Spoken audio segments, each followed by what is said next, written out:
31 décembre 1701. Je pense qu'en 60 ans, c'est la première fois que je suis toute seule la veille du jour de l'an. Ben, en fait, je ne suis pas toute seule ici. Chez ma fille. Je fais les relevailles de ma fille. Elle vient d'accoucher. Alors la petite, elle a 2 jours. Elle n'a pas encore de nom. Puis ma fille Marie, ben, elle est couchée en arrière. Et moi, Renée Birette, fille de Jean Birette de La Rochelle. Mon gendre est parti avec les enfants veiller de l'autre côté de la seigneurie. Il va y avoir du monde là. Il va y avoir ma fille Marguerite, ma fille Henriette, avec leur mari et leurs enfants. Il va y avoir mon mari Jean-Bria, avec nos 3 gamins. Il va y avoir mes fils, Michel, Pierre, René et ma cadette, Jeanne, qui a 13 ans. Ça va chanter, je le sais que ça va chanter. Moi, à part quelques berceuses, je ne connais pas beaucoup de chansons. Ça va être tranquille ici. C'est aussi bien, ça aide à réfléchir. Toute une année qu'on a eue là. Première année, la première année du siècle. Toute une année qu'on a eue là. D'abord, ça a commencé en février, avec le remariage de Marie, avec Noël Gromelin, de 20 ans son aîné. Bon, je ne dirai rien là-dessus, il faut ce qu'il faut. Après ça, en avril, c'est le décès de François Becquet, le mari de ma grande amie Anne-Philippe. Ces deux-là, mes voisins de Sensive, je les ai aimés exactement comme si Anne était ma jeune sœur. Je les ai pleurés. J'ai pleuré François. Au mois de juillet, c'est mon fils aîné, Jean-Baptiste, qui s'en va vivre à 1 lieue d'ici en s'en allant vers Beaumont, chez ses futurs beaux-parents. Bien, il va avoir une terre. C'est bon. Et au mois d'octobre, c'est mon 2e fils, Étienne, celui qui a 25 ans, qui part à son tour, il s'en va se faire apprenti cordonnier. L'autre côté, à l'île d'Orléans. Là, la maison commence à se vider des hommes. C'est pas trop tôt.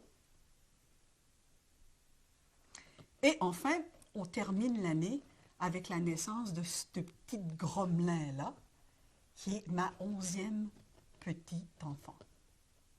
Grand-mère, on se voit.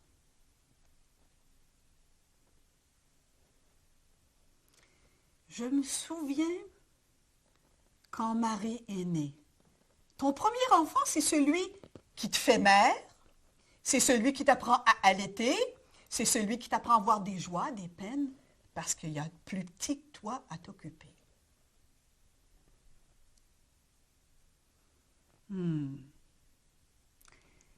Marie, c'était un enfançon facile, très facile, et heureusement, parce que j'étais toute seule cet hiver-là dans la cabane. Mon premier mari, Pierre Balland-Lacombe, il était parti faire la saison de traite. J'avais pesté contre cette expédition-là, mais quand Pierre Balland décidait de prendre le bord du bois, bon, il n'y avait rien pour l'arrêter. Ben, j'étais mieux de m'habituer. Parce que pendant tout notre mariage, il a fait la saison de traite à chaque année. Et à chaque année, ou presque, ben, je lui ai fait un petit. 9 en tout. 4 filles, 5 garçons. Tous vivants.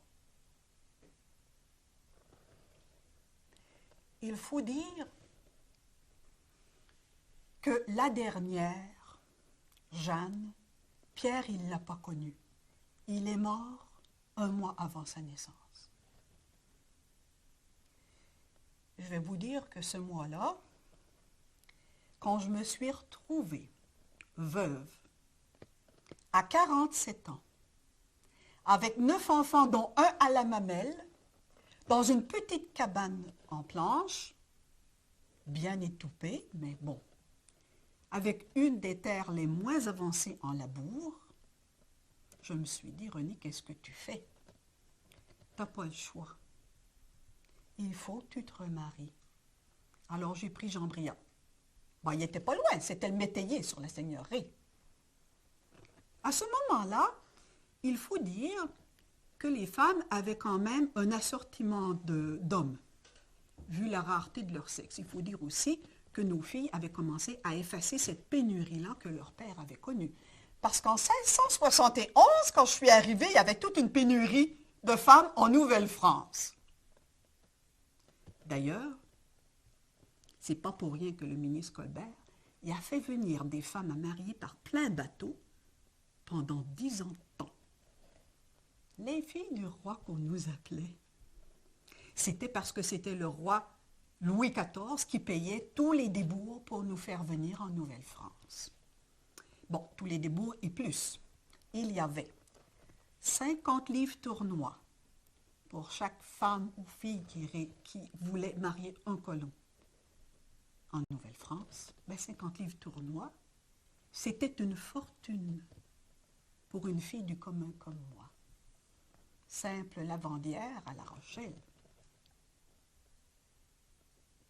Il y avait aussi quelque chose d'assez amusant, c'était touchant. C'était un petit coffre qu'on nous remettait au moment de l'embarquement, un petit coffre. En fait, dans ce coffre-là, il n'y avait pas d'objet de valeur tellement. Mais c'était tout du neuf. Et moi, j'en avais jamais eu de neuf. Qu'est-ce qu'il y avait là-dedans? Une coiffe, une ceinture, une paire de gants, une paire de bas. Il y avait aussi des ciseaux, 2 couteaux, des bons couteaux avec des bons manches en corne. Il y avait aussi des aiguilles, des épingles, du fil blanc, du fil gris.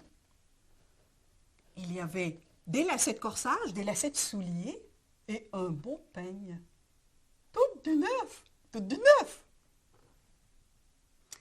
Mais ce qui m'embarrassait dans cette affaire-là, bon d'abord, on nous appelait les pupilles du roi. Bon, les pupilles du roi, moi, une fille du commun, hein, une fille qui savait ni lire ni écrire, qui avait ni père ni mère, était orpheline de père et de mère, qui connaissait personne parmi les gens de robe ou les gens d'épée, qui avait seulement que ses hardes comme bien. Me faire appeler la pupille du roi, je trouvais que c'était un peu comme une imposture. L'autre chose qui m'embarrassait, eh bien évidemment, c'était le périple. Alors, vous savez, c'est de tout quitter ce que tu as, la ville qui t'a vu naître, tes parents, moi j'en avais pas, mais j'avais une tante, tes amis, tout quitter sans espoir de revenir jamais. Vers de l'inconnu, la Nouvelle-France, il y avait bien des choses qu'on savait et bien des choses qu'on ne savait pas. Ça pouvait faire peur, mais je crois que ce qui était le plus difficile dans la décision, mais c'était d'envisager la traversée de l'Atlantique. Moi, j'en savais quelque chose. Dans l'auberge, il y avait plein de voyageurs qui étaient en partance pour la Nouvelle-France ou en revenant de la Nouvelle-France. Ils avaient tous quelque chose à raconter et tout le monde n'en revenait pas sain et sauf de cette traversée-là. Bien sûr, si tu arrives au bout du périple, parce que c'est un périple, tu avais une assurance, une seule. C'était de te trouver un mari. Bon, moi, me trouver un mari, écoutez bien, j'avais 30 ans. Il y avait belle lurette que j'avais coiffé Catherine. Alors, j'avais loupé le coche des épousailles, comme on dit. C'était pas tellement quel genre de mari que j'allais me trouver, comme quel genre de vie que j'allais affronter. Et puis, j'avais le vague espoir peut-être de retrouver un fiancé qui était parti. Une dizaine d'années auparavant, il s'était engagé comme 36 mois. Vous savez, c'est un charpentier. Il était parvenu. J'aurais dû l'oublier. Je suis têtue. Et je me disais, bon, peut-être que je vais remettre la main dessus. Bon, c'était ma motivation à moi. Mais j'étais la plus vieille du groupe, alors les filles avaient la moitié de mon âge. J'en avais plusieurs qui avaient 15 ans. dans mes compagnes de traversée. Alors elles, le futur mari, ça les occupait beaucoup. Elles en parlaient constamment. Et la nuit, quand elles ne dormaient pas, ben, elles pensaient à leur futur mari.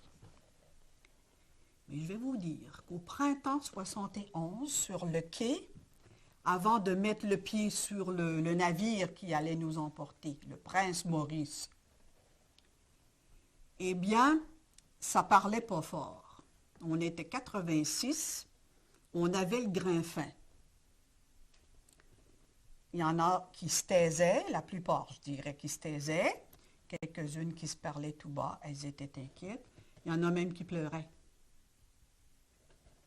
Moi, je suis la plus vieille du groupe, il a fallu tout consoler ça. Et puis, malgré le fait que je suis une Rochelaise, donc les bateaux, dans le plus grand port de France, j'en avais vu plusieurs, mais je n'étais jamais montée à bord d'aucun bateau. J'en avais entendu parler de tout, comment c'était fait. Mais une fois que tu descends dans la Sainte-Barbe, dans la cale, là où on loge les passagers, là c'était des passagères, là j'ai été surprise. Je ne pouvais pas m'imaginer. La Sainte-Barbe, vous n'êtes pas descendu dans une Sainte-Barbe. Eh bien, imaginez une bergerie avec une toise entre le plafond et le plancher, une longue bergerie. Au centre de cette bergerie-là, c'est une forêt de couchettes. Des couchettes à 3 places et elles sont superposées. Bon. Ça, c'est pour loger. C'est pour coucher tout le monde. De chaque côté, les parois du navire, ben, il y a les écoutilles. C'est comme des petites fenêtres. C'est par là qu'on a l'air et qu'on a la lumière. Ah, c'est pas plus grand qu'un plat. Alors, par beau temps, c'est ouvert, mais par mauvais temps, fermez ça, au plus coupant. Parce que l'eau va rentrer à plein ciel, tout va être mouillé. Mais par gros temps, on a besoin d'air. Je vais vous le dire qu'on a besoin d'air parce qu'on est malade. Mais il faut tenir ça fermé. Eh bien, je vais vous dire qu'après 2 heures de gros temps, ça ne sent pas bon dans la Sainte-Barbe. Bien. À chaque extrémité de la bergerie, il y a 5 tonneaux. Des tonneaux d'eau fraîche. Elle est fraîche au début. Elle croupit par la suite. Au-dessus de ces tonneaux-là, il y a sur des claies pour garder secs les sacs de denrées. Bon, les biscuits de matelot, le hareng, la morue, les pois. Et il faut que tout ça dure 4 mois pour les 86 pensionnaires. Alors, il faut mesurer les quantités qu'on donne. Ben, je vous dis qu'après 1 mois, ça ne mangeait plus beaucoup. Il nous en est resté. On n'avait pas à s'inquiéter. 97 jours de Sainte-Barbe. C'est ça qu'on a vécu. Alors, je vais vous dire qu'après 97 jours de Sainte-Barbe, toutes les filles, même les filles de condition, il y avait quelques demoiselles dans notre contingent, des demoiselles de Paris, qui caquetaient, qui étaient très jolies, qui avaient des gros coffres. Eh bien, après 97 jours de Sainte-Barbe, elles étaient comme nous. Leurs bouclettes, là, elles étaient toutes tapées, leur beau corsage damassé, c'était tout taché pareil comme nous, les filles du commun. On était toutes sur le même pied, on avait toutes connu la même traversée difficile. On est arrivé devant Québec. C'était le 30 juillet. Là, on n'avait qu'une seule idée, tout autant qu'on était, c'était de mettre le pied à terre, vitement. Là, les filles ne parlaient plus du tout de leur futur époux, elles s'en souciaient comme d'une guigne. Et Madame Gagné, qui était notre accompagnatrice, elle avait beaucoup de difficultés à nous intéresser à ces petites allocutions qu'elle faisait sur la Nouvelle-France pour nous préparer. Il n'y a plus personne qui l'écoutait. On voulait une seule chose, débarquer. Alors, elle nous a fait descendre 12 par 12 dans des chaloupes pour nous transborder depuis le Prince Maurice jusqu'au quai de Québec. Il faisait un vent. Mais on avait l'espoir de descendre très bientôt. Et on voyait s'avancer à coups de rame les braves qui nous ramaient ça. On voyait s'avancer le quai. Et sur le quai, ce qui nous attendait, les hommes à marier qui venaient à notre accueil. Ils étaient pressés, ils avaient hâte, pas autant que nous, mais bon. Et ils étaient surtout très nombreux. Beaucoup plus que les 86 qu'on était. Je dirais 3 hommes pour une femme, c'est beaucoup. C'est beaucoup, 3 hommes pour une femme. On veut bien, mais... Et c'était de voir leurs yeux, leur nervosité, ils nous dévisageaient. J'étais avec Anne-Philippe, elle me serrait le bras, tellement qu'elle me pinçait. Elle me pinçait le bras. De voir ces hommes-là, avides. J'ai dit, Anne, regarde l'autre côté. Ne les regarde pas. Regarde l'autre côté, il y a le marché. Regarde les commères devant les étals. Intéresse-toi à ça. Imagine un peu ce que pourrait faire un crieur. Il dirait, il crierait. Oyez, oyez, bonnes gens. Ici, les beaux légumes, les bonnes marchandises, les étoffes, les gobelets. Et là-bas, les filles à marier, les jolies filles à marier. Tout doit partir dans la journée. Faites vos choix. Elle n'a pas ri.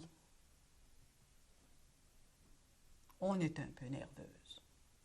Malgré ce que Mme Gagné nous avait assuré. Elle nous avait dit, ne vous inquiétez pas, toutes les rencontres sont supervisées, vous n'allez pas être malmenés, vous n'allez pas être enlevés, malgré qu'ils ont faim de vous. En fait, comme chaque contingent, le nôtre était divisé en 3.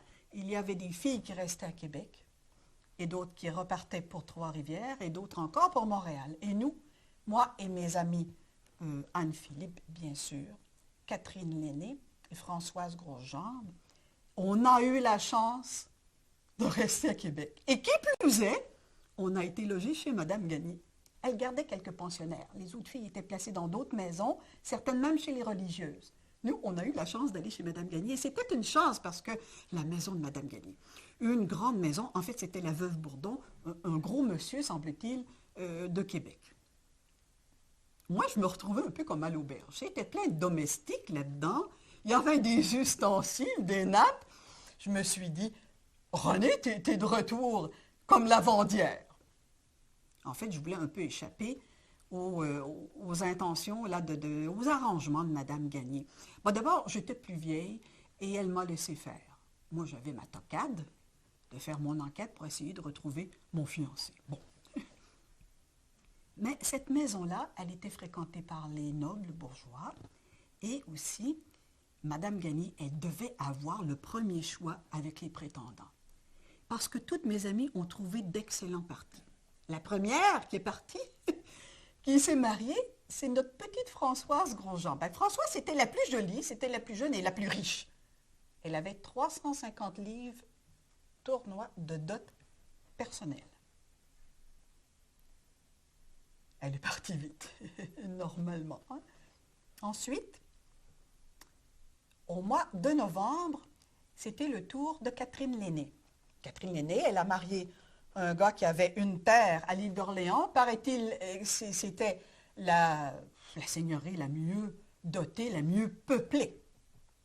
Elle s'en va là, et le lendemain, oh, là, ça, c'était tout un coup de théâtre. Pas un coup de théâtre. Pourquoi? Eh bien, Anne-Philippe, ma petite Anne, docile, toute douce, elle était fréquentée depuis le début par un Breton qu'elle n'aimait pas beaucoup. Elle le trouvait trop vieux et elle ne comprenait pas ce qu'il disait. Mais elle n'osait pas le dire à Mme Gagné. Mais, au sortir de l'église, elle tombe sur François Baquet, qu'elle avait vu, paraît-il, qu'elle avait vu sur le quai de débarquement. Eh bien, ni un ni deux, le contrat qu'elle avait signé avec son Breton, elle le résilie. Anne-Philippe. Coup de théâtre. Hein? Madame Gagné n'était pas tellement contente. Mais Donc, le lendemain du mariage de Catherine, c'est Anne qui se marie. Je restais fin seule, pas mariée, chez Mme Gagné. Là, on ne s'est pas vraiment entendu. Je suis têtue, je vous l'ai dit. Je ne voulais pas qu'elle m'organise des rencontres. Alors elle a dit, écoute, Renée, tu es assez vieille, prends ta liberté, mais tu ne peux plus rester chez nous. Heureusement, j'ai eu une invitation pour aller à l'île d'Orléans de Catherine et d'Étienne. Alors, elle est passée l'hiver à l'île d'Orléans. Et ça m'a fait du bien. Ça m'a réconcilié avec la campagne. Moi, la fille de la ville, qui avait la tocade de marier un homme de métier et de peut-être vivre en ville, à Québec. Moi, un homme qui fait des labours et puis qui passe sa journée en arrière d'un bœuf de travail, ça ne m'intéressait pas beaucoup. Hein? Mais là, à l'île d'Orléans, dans la campagne, toute blanche, et on se visite, on a toutes sortes de rencontres avec les voisins, je me suis réconciliée. Mais surtout, en ramassant de l'information à droite et à gauche, j'ai acquis la certitude que je ne retrouverais pas mon fiancé. Il était temps. Une fille, à un moment donné, comprend.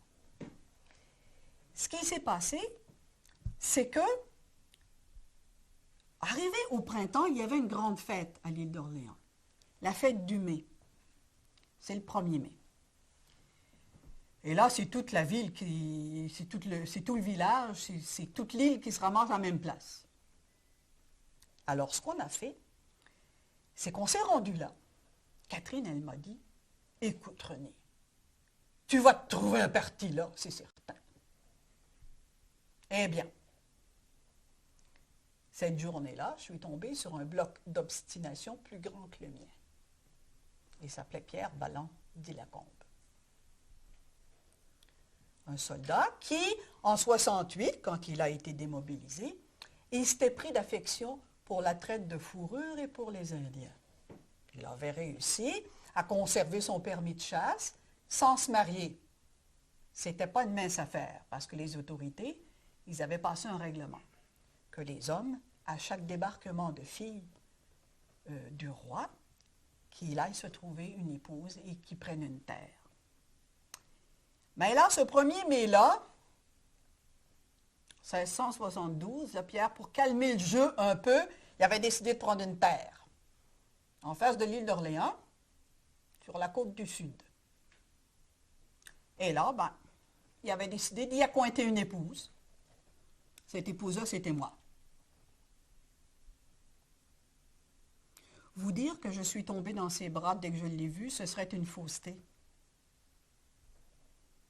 Oui, c'était un bel homme. Oui, il avait du bagou. Oui, il avait un beau sourire enjôleur. Mais non, il n'avait pas une bonne maison. Non, il n'était pas avancé dans ses terres de labour, de défrichage. Et non encore, il ne possédait pas les bœufs, les outils, les instruments pour faire profiter sa terre. Ce qu'il avait, Pierre Balland, c'était un mousquet. C'est tout ce qu'il avait qui avait un peu de valeur. En me renseignant un peu, j'entends parler qu'il avait peut-être une petite réputation de joueur, de buveur. Ben, j'étais déterminée à lui dire non. Ben, Pierre Balland, c'est un genre d'homme, vous en avez rencontré certainement comme ça. Quand il entend non, c'est comme s'il entendait oui peut-être. Et quand il entend oui peut-être, c'est comme s'il entendait un oui franc. Un mois plus tard, on s'est mariés.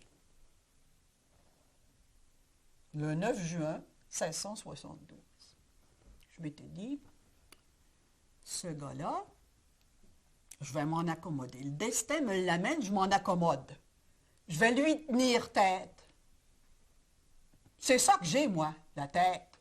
Je vais lui tenir tête, puis on va s'organiser. Même si j'avais le sentiment que ce serait un homme qui me ferait un peu enrager. Bon, on était mariés 15 ans. Pierre, il ne m'a jamais fait défaut, mais il m'a fait enrager. on était mieux de s'entendre. Je vais vous le dire, quand on est sur une paire qui commence, qui démarre, eh bien, il faut qu'on joue chacun notre rôle au mieux, parce que c'est toute une affaire. On n'a rien et il faut se débrouiller avec rien.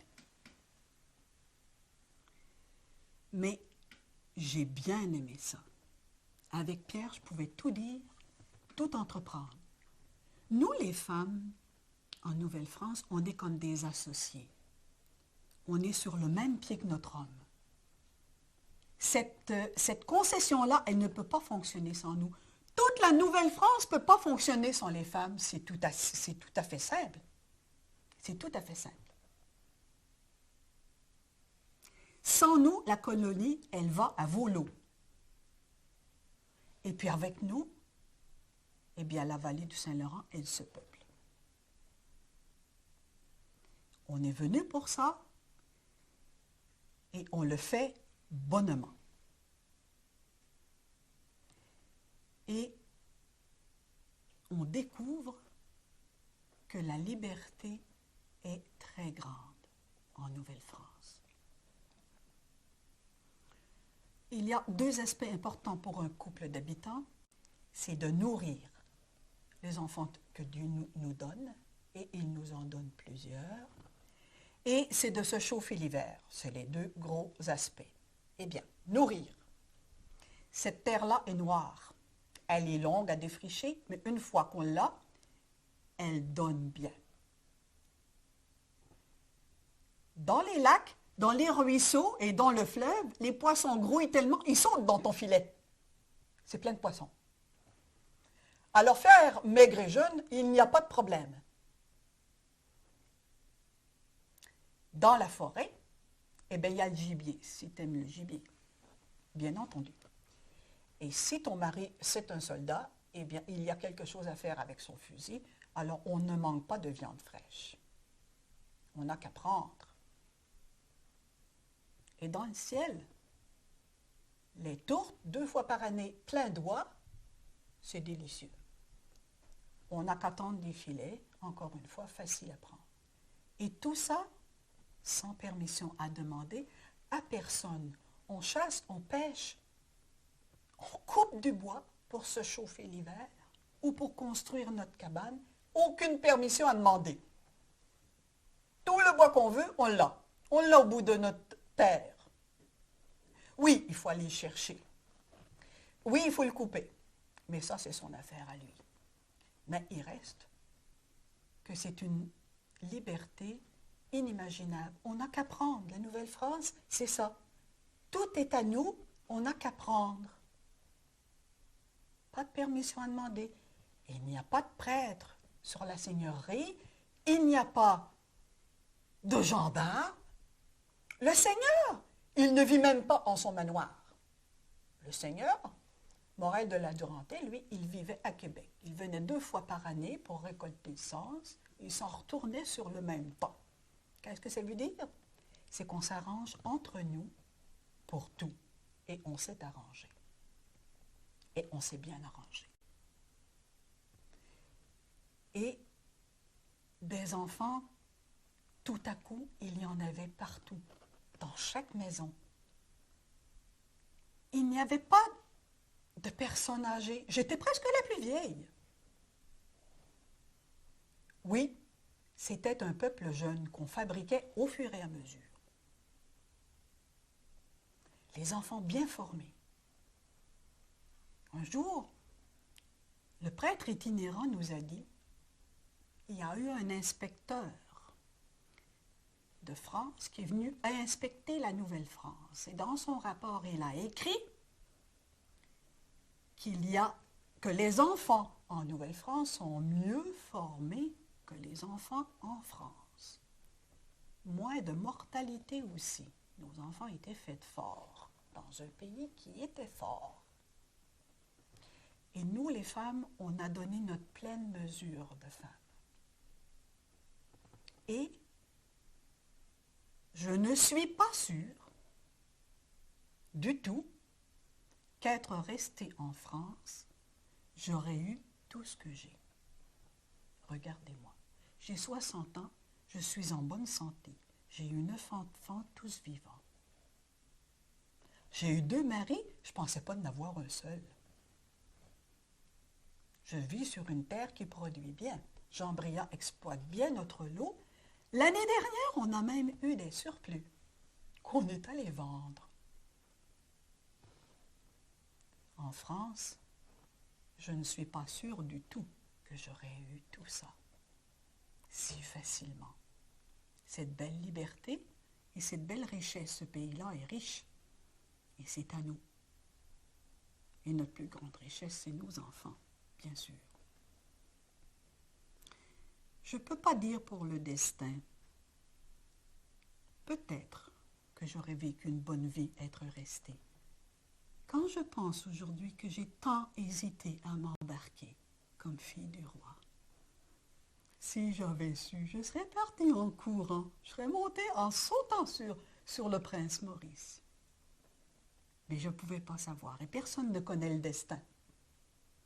Et je suis certaine que toutes mes amies sur la seigneurie et toutes mes compagnes de traversée et toutes les autres filles du roi qui nous ont précédées pensent comme moi et qu'aucune ne regrette cette grande aventure-là. Je peux me tromper. Mais si jamais je change d'avis, je vous le dirai. Mais je suis têtue. Je ne changerai pas d'avis.